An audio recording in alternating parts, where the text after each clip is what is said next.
please attend the meeting and give me contact me directly. Good. Thanks for that. That's always tough.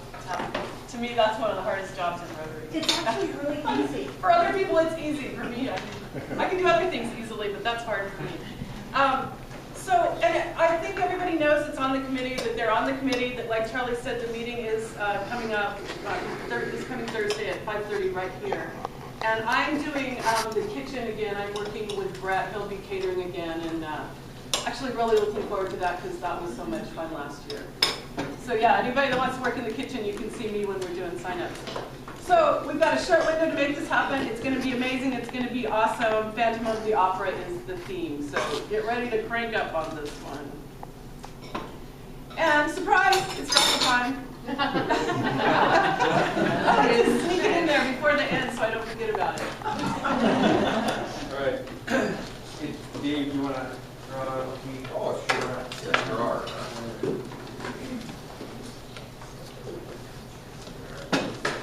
Big money. How about 814910? 910. 910. Really?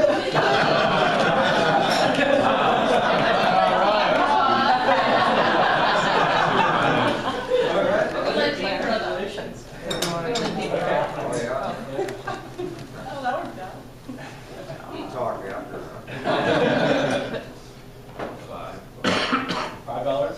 There you go. Here's your coffee this morning. $5. All right, there you go. All right, and then Laura, then you would draw the next one. Buy any tickets, Dave, you could actually get a win here. 814-885. 85. 885. Maybe I should make a joke. Oh, That's good. All right.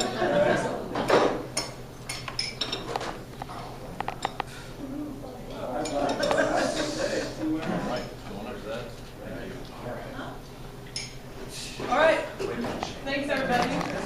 We just got a nice little card from the Lost Coast camp that we supported last year. I'll just read it. They say, again, Lost Coast Camp wants to thank your club for being such a strong supporter, and we would really like you to come to camp this summer. I love that. So, and that's Josie Brown. What camp, or Frank, what'd you say? I said field trip. Oh, field trip, yeah. So I don't need to pass this around because I read it. And it is time for our speaker. Oh. Cam, are you in? I'm going to introduce him because Okay, excellent. so Jason Meyer works with me at Caltrans. He's also an associate environmental planner coordinator. You saw his bio in the email, but he worked at NRM. Was there anywhere you worked around here? Pacific Northwest biological consultants, very small. He does all kinds of environmental work like the rest of us that survive up here in Humboldt County. He's a really great birder. He takes a lot of our really complicated projects and he does a really great job with them. He's extremely diplomatic and good at handling all the complicated issues and difficult project managers. But he stepped up and is going to give this presentation for us, and it's going to be really exciting to see all of the extremely complex issues that he's having to deal with trying to get this project through. Thank you. It's a pleasure to be here today. I'll be talking about the Last Chance Grade. I'm sure a lot of you have heard about the Last Chance Grade and some of the issues we're having there. I'm going to kind of give an overview and then kind of open it to questions because I'm not sure where this group is on their understanding of the problems out there and understanding where we are in the process. So from the get-go, here's a nice picture of some of the work out there. I'll start with like a quick overview. This is the area coming up from kind of Wilson Creek. And it goes up through here, and you can see the highways on a bluff over the ocean before it cuts back into the old growth redwood forest of redwood national and state parks.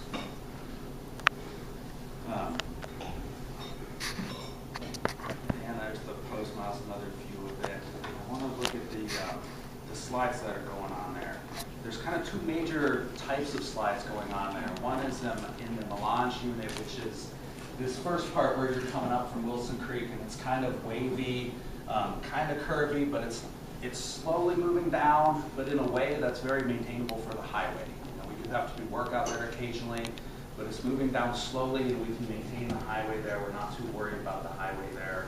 It's kind of reminiscent of a lot of our stuff here on the coast. We're in these coastal mountains that are eroding into the rivers, the ocean, and we constantly have problems with slides. In some of the areas, small patches, small walls here and there to keep the highway functioning.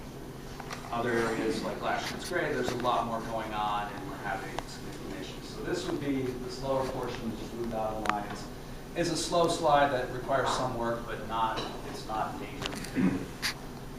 Unfortunately, this map doesn't get the main slides. You can kind of see them up here at the top, the yellow and orange and red, the green up there. Those are sliding in a different way. They're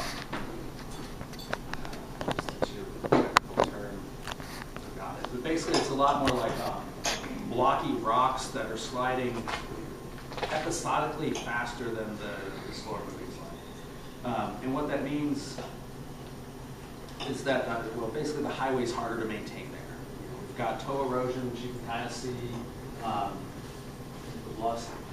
The green dotted line, you can see the open earth there.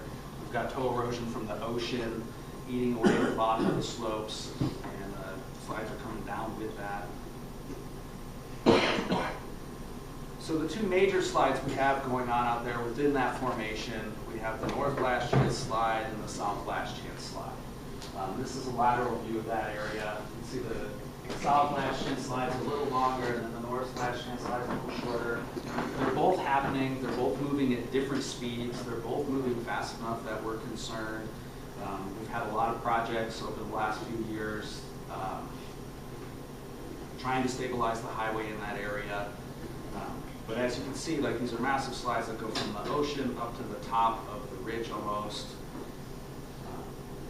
And you can see out there we have 7 walls that we've put in. We're actively putting in 2 walls right now that one was final fix on an emergency wall. The other, we just planned to put that wall there.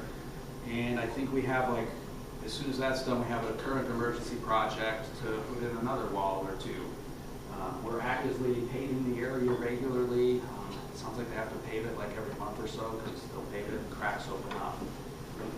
It's moving as fast as a couple inches a month.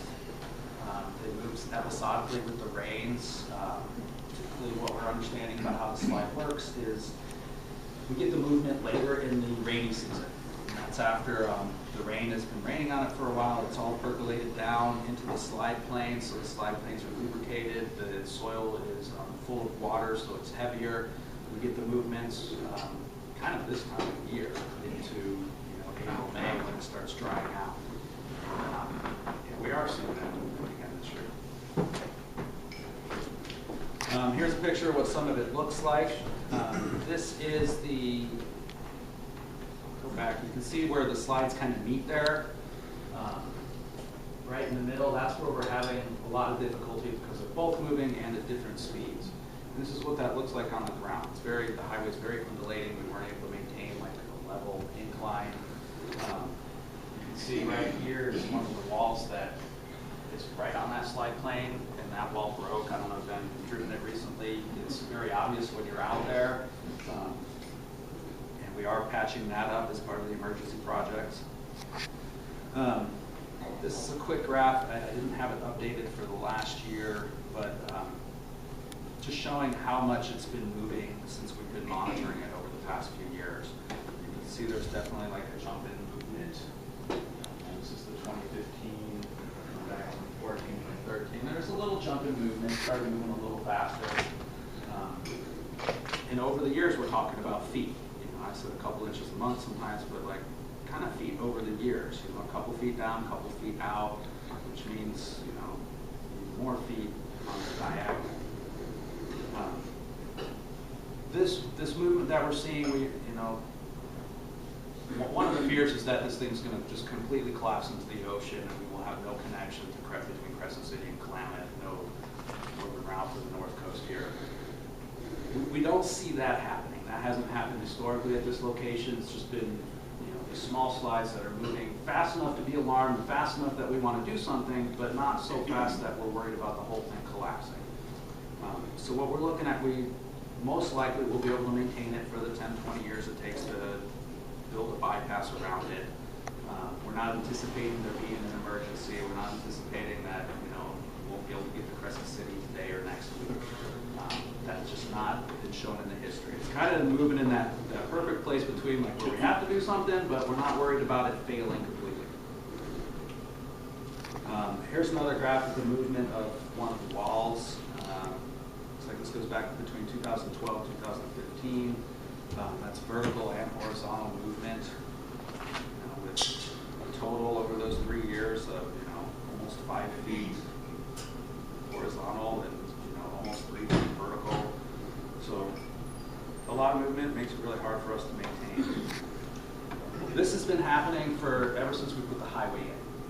So what this slide shows is kind of the original right-of-way from like the 30s when we put the highway in. We got 50 feet on either side of the highways, just right-of-way so we can maintain it. The solid green line is where the highway used to be within that alignment. Not do my animation. It's a fun little animation where the line goes up, but the dotted line is where the highway is now. You can see the highway behind it. But basically, we've slid down the hill close to 50 feet over the past 8 years. And you can see our right-of-way, we're pushing up against the edge of our right-of-way. We're at the point now where that 50-foot right-of-way on either side, we're having to negotiate with parks to say like, okay, we're building a wall on your land, and we need to like do a little land swap because the highway is now on park land and it's outside of our right-of-way. And Parks is generally very understanding about that. They're not just saying no. There's definitely negotiations of like, well, which land are we getting? Which land are you taking? But it kind of demonstrates how this has been moving for decades. This one I really like. This shows how complicated it is. Basically, it's not just one slide happening there. There's a lot of different fracture planes that we've detected. We've drilled extensively in the area. And basically what's happening, there's nested slides. So there's like a major slide plane. This one's like about 200 feet below the highway. And we think that extends almost from the ridge top to the bottom. And then there's a bunch of nested ones. There's little ones in there right below the highway. And you can see like the little shelf that the highway's on, and that little line there where that's like one of our retaining walls with some soil nails going back, 100 feet. It kind of shows that those walls are not going to hold that landslide in place.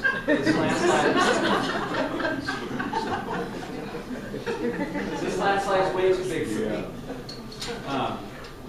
And maintaining the highway in that, we're not going to be able to build walls big enough. These slides, that whole slide corridor is close to a mile long, so to bridge over that whole slide thing would be like a mile-long bridge over actively moving landslides, which is, pushes the limits of our geotechnical engineering potential.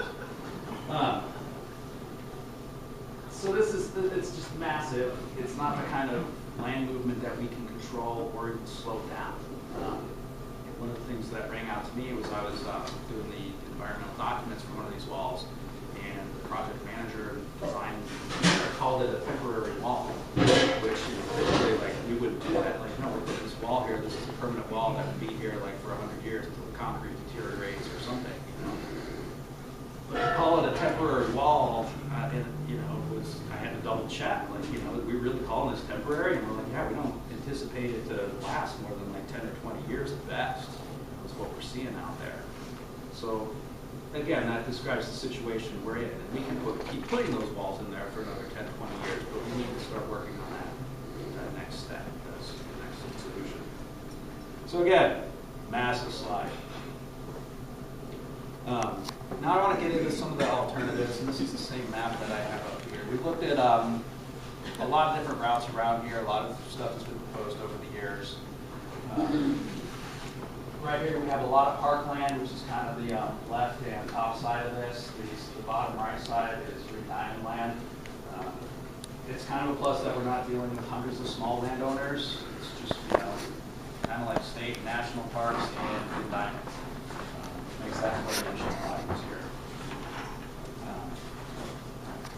this is the same map that I have right here.